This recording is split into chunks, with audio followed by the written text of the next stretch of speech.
साल 1985 की बात है। समंदर के किनारे एक शख्स मौजूद होता है। वो लाइट हाउस पर डेली रूटीन के मुताबिक अपना काम कर रहा होता है। यहाँ पर समंदर के अंदर से आई हुई एक लड़की की वो जान बचाता है, जो कि अटलांटिस की शहजादी होती है। बेसिकली अटलांटिस पानी के अंदर रहने वाले एक बहुत बड़े शहर का नाम है, जहाँ से ये लड़की आई होती है। ये दोनों बहुत सा वक्त साथ गुजारते हैं और आहिस्ता आहिस्ता एक दूसरे को पसंद करने लगते हैं और कुछ वक्त के बाद शादी कर लेते हैं। और अब कुछ वक्त गुजरता है और इनके यहाँ एक बेटा पैदा होता है, जिसका नाम आर्थर है। आर्थर के पास एक ऐसी पावर होती है कि वो तमाम सी क्रिएचर से बात कर सकता है, यानी कि समंदर में रहने वाली तमाम मखलूकात से बात कर सकता है। अब हम देखते हैं कि अटलांटियन सोल्जर्स इनके घर पर आ जाते हैं। इन सोल्जर्स का मकसद अटलांटिस की शहजादी को वापस लेके जाना होता है, क्योंकि वो उस पर अटैक करते हैं तो मजबूरन शहजादी को अपनी फैमिली और अपने बेटे को छोड़ना होता है, क्योंकि अगर वो ऐसा ना करती तो ये सोल्जर्स उसकी फैमिली को मार देते। तो उनकी जान बचाने के लिए वो उनके साथ वापस चली जाती है। शहजादी को अपने एक खास एडवाइजर पे बहुत ट्रस्ट होता है और वो उसे कहती है कि तुम आर्थर को ट्रेन करो, उसे एक स्किल वॉरियर बनाओ ताकि वो लड़ने के तमाम तरीके सीख सके, बिल्कुल हमारी तरह। आर्थर अब बड़ा हो चुका होता है। आर्थर को बुलाया जाता है कि तुम अटलांटिस वापस आ जाओ, क्योंकि तुम फर्स्ट सन हो, तुम वहाँ के किंग बन सकते हो। लेकिन आर्थर इनकार कर देता है, सिर्फ इस बात पर कि उसकी माँ को सिर्फ इस वजह से मारा गया था कि उसने एक इंसान से प्यार किया था, उससे शादी की थी और मैं उनमें से हुआ एक हाफ ब्रीड बेटा हूँ। मेरे लिए ये वजह बिल्कुल फजूल है, मैं अटलांटिस बिल्कुल नहीं आऊंगा। यहाँ पर हम देखते हैं कि कुछ पायरेट्स रशियन सबमरीन को लूट रहे होते हैं और यहाँ पर आर्थर आकर इनको बचाता है। लड़ाई के दरमियान इन पायरेट्स का लीडर मर जाता है, जिसको आर्थर मारता है और इस लीडर के मरने वाला बेटा डेविड भी वहाँ पर मौजूद होता है। डेविड जब देखता है कि आर्थर यानी कि एक्वामैन ने उसके फादर को मारा है तो वो उससे बदला लेने का ठान लेता है। अब हम एक और मेन कैरेक्टर को देखते हैं जिसका नाम ऑर्म है। ये अटलांटिस का किंग बनने वाला होता है और ये आर्थर का सुतेला भाई भी है, जो पानी के अंदर रहता है, यानी कि अटलांटिस के अंदर रहता है। थोड़ा सा आगे बढ़ने से पहले ये मैं बताता चलूं कि ऑर्म पानी के अंदर रहता है और आर्थर ऊपर जमीन में रहता है। ऑर्म मुख्तलिफ किंग्स से मिलता है। ये किंग्स अटलांटिस के आसपास रहने वाले सिटीज के होते हैं, जो कि पानी के अंदर ही होते हैं। और उनमें से एक किंग को कहता है कि हमें अपर सरफेस पे अटैक करना चाहिए, क्योंकि वो हमारे समंदर को गंदा कर रहे हैं पोल्यूशन की मदद से। वो लोग बहुत पोल्यूशन फैला रहे हैं। लेकिन वो किंग इस फेवर में नहीं होता कि जमीन पर रहने वाले लोगों पर अटैक किया जाए। लेकिन वो ये भी देखता है कि अगर ऑर्म का साथ बाकी किंगडम के रहने वाले 4 बादशाहों ने दिया तो ऑर्म को ओशन मास्टर का टाइटल मिल जाएगा, यानी कि ऑर्म कमांडर बन जाएगा और इसका ही फैसला माना जाएगा। अभी उस किंग और ऑर्म की बात चल ही रही होती है कि एक रशियन सबमरीन आती है और वो इन पर अटैक कर देती है। यहाँ पर ऑर्म उस किंग की जान बचाता है और इस चीज को देखते हुए वो किंग ऑर्म का साथ देने का इरादा करता है। उस किंग की बेटी का नाम मीरा होता है, जिसकी शादी ऑर्म से होने वाली होती है, लेकिन वो उसे शादी नहीं करना चाहती और इसको एक ही तरीका नजर आता है, जो कि आर्थर है। उसको लगता है कि अगर आर्थर इधर आ जाए तो ऑर्म किंग नहीं बनेगा और वो अपर सरफेस पे जाती है,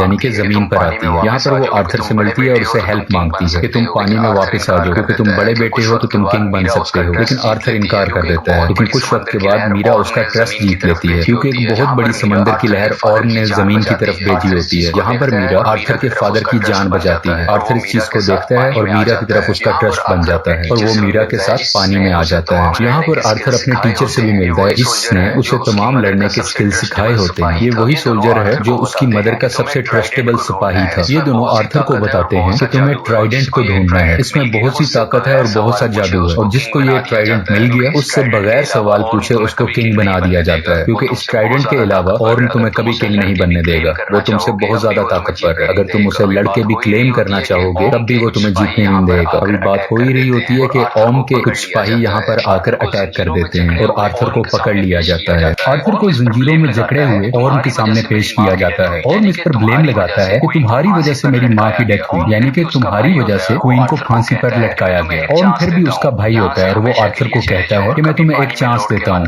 यहाँ से हमेशा के लिए चले जाओ और कभी पानी में लौट के मत आना। लेकिन आर्थर उस पर गुस्सा होता है और उसको चैलेंज करता है कि मैं तुमसे फाइट करूंगा। यहाँ पर आर्थर और ऑर्म की फाइट शुरू हो जाती है, लेकिन ऑर्म का अपर हैंड होता है, क्योंकि वो हमेशा से पानी में रहा होता है और आर्थर के लिए ऑर्म को पानी में हराना बहुत मुश्किल है। लड़ाई जारी रहती है और आखिरकार आर्थर मरने ही वाला होता है कि मीरा वहाँ पर आ जाती है और आर्थर को बचा लेती है। अब जिस ट्राइडेंट की ये लोग तलाश कर रहे होते हैं उसको हासिल करने के लिए ये लोग सहारा डेजर्ट जाते हैं। सहारा डेजर्ट में ये वही जगह है जहाँ पे ये ट्राइडेंट को बनाया गया था। यहाँ पर इन्हें एक होलोग्राफिक मैसेज मिलता है जो इशारा करता है कि इनको इटली जाना है और वहीं पे इनको कोऑर्डिनेट्स मिलेंगे कि ये ट्राइडेंट इस वक्त कहाँ मौजूद है। ट्राइडेंट बेसिकली एक बड़े से नेज़े की तरह होता है जिसमें बहुत सी मैजिकल पावर्स हैं। दूसरी तरफ हम देखते हैं कि और डेविड से मिलता है। डेविड वही शख्स है है जो मरने वाले पायरेट का बेटा था और एक्वामैन से बदला लेना चाहता है। यहाँ पर हमें यह भी रिवील होता है कि वो रशियन सबमरीन जिसने पानी के बादशाह पर अटैक किया था वो डेविड और ओर्म की मिली साजिश से हुआ था। यानी कि ये ओर्म का ही प्लान था कि डेविड उस बादशाह पर अटैक करे और वो उसकी जान बचा ले, जिसकी सिंपैथी में वो बादशाह ओर्म का साथ दे। ओर्म यहाँ डेविड को लेटेस्ट एटलांटियन बैटल सूट भी देता है। ये बहुत मॉडर्न टेक्नोलॉजी होती है जो सिर्फ पानी में रहने वाले लोगों के पास हो। डेविड इस टेक्नोलॉजी को टेस्ट करता है और उसको देखकर बहुत खुश होता है कि अब उसका बदला पूरा होगा आर्थर को मार के। यहाँ पर ओर्म एक और पानी में रहने वाले किंगडम जिसका नाम किंगडम ऑफ फिशरमैन है उनके किंग को मार देता है और उनको मजबूर करता है कि वो ओर्म का साथ दें, क्योंकि किंगडम ऑफ फिशरमैन के किंग मर चुके होते हैं। वो क्वीन और प्रिंसेस को फोर्स करता है और उन्हें कहता है कि तुम अगली कतार में यानी कि जंग की अगली लाइन में लड़ोगे और उनको फौज जमा करने के लिए कहता है। यहाँ पर हम डेविड को देखते हैं जो ओर्म की तरफ से दिए गए मॉडर्न टेक्नोलॉजी को कुछ बदलता है और अपने लिए एक सुपर हीरो सूट बनाता है। ये इसका नाम ब्लैक मैंटा रखता है। डेविड इस सूट को पहनकर बहुत पावरफुल हो जाता है और अब हम देखते हैं कि आर्थर और मीरा इटली के अंदर जा रहे होते हैं उन्हीं कोऑर्डिनेट्स की तलाश में और ये वहां पर अटैक कर देता है। डेविड यानी कि ब्लैक मैंटा और आर्थर की बहुत लड़ाई होती है। बिलाखिर आर्थर डेविड को पहाड़ से नीचे फेंक देता है, लेकिन इस लड़ाई के दरमियान आर्थर बहुत जख्मी हो चुका होता है। मीरा आर्थर के जख्मों को ठीक करती है और उसका हौसला बढ़ाती है। वो उसको कहती है कि तुम्हें किंग बनना है